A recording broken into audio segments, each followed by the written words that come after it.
Shri Raut Chandrani Newton group जन सदस्य अटे। आम ग्रुप बाछी असुविधाटी हूँ स्वयं चालित जल सिंचन प्रणाली समस्यार बरण। आज जुगे परिवेश सुरक्षा वृत्तिकरण पर अनेक लोग शिक्षा संस्थान गछ लगा किंतु गछ को नियमित भाव में पानी देवा एक बड़ समस्या हो जाएगी। अनेक समय लोग व्यस्त था केवे घर न था कि भूली जाती जे गछ को पानी देवा आवश्यक। यह फल गछ माटी जल अभाव सुखी जाए और मरी जाए। गाँव अंचल स्कूल सामाजिक स्थान जो सबुदिन गछ जत्न ने लोक मिलती ना सेठार यह समस्या अधिक देखा जाए।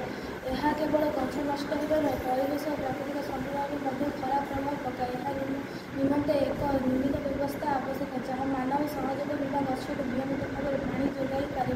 स्वयं चालित जल सिंचन प्रणाली यह समस्या को उपयुक्त समाधान हो। समस्यार कारण अधिकांश लोक दिन दिन व्यस्त रही गछ को समय पानी दे पार घर स्कूल गछ जत्न देने निर्दिष्ट लोक ना अनेक समय लोक गछ को पानी देवा भूली जाती। ग्रीष्म काल अधिक तापमात्रा और जल अभाव हेतु गछ शीघ्र सुखी जाए। गाँव और शिक्षानुष्ठान जल संरक्षण व पानी जोगाण व्यवस्था ना गछ जत्न और परिवेश सुरक्षा सचेतन अभाव। गछ समस्यार प्रभाव गछ नियमित जल न मिले सुखी जाए मरी जाए। गछ मरीजार परिवेश ऑक्सीजन उत्पादन कमी जाए। स्कूल और गाँव अंचल सौंदर्य और वृत्तिकरण हानि हुए। माटी आर्द्रता ह्रास पाइबा माटी सुखी जाए। चाष उपयोगिता कमी जाए। गछ नष्ट होबार पक्षी और प्राणी मान आश्रयस्थल हानि पाए।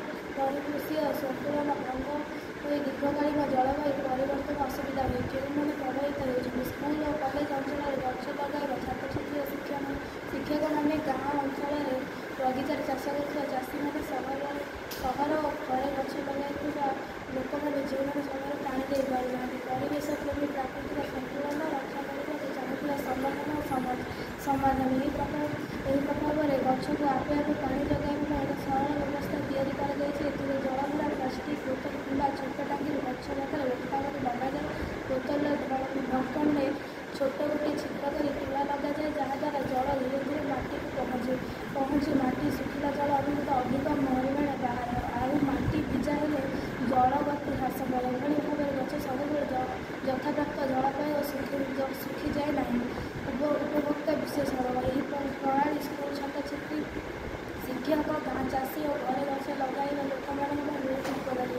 यह स्थापन करने सहज खर्च बहुत कम। जो मैंने समय पानी दे पारे एक उपयुक्त समाधान से यही प्रकार गाँ स्कूल और घरे दुनिया स्थान में प्रयोगयोग्य और प्रयोजनीय प्रतिक्रिया और परिवर्तन।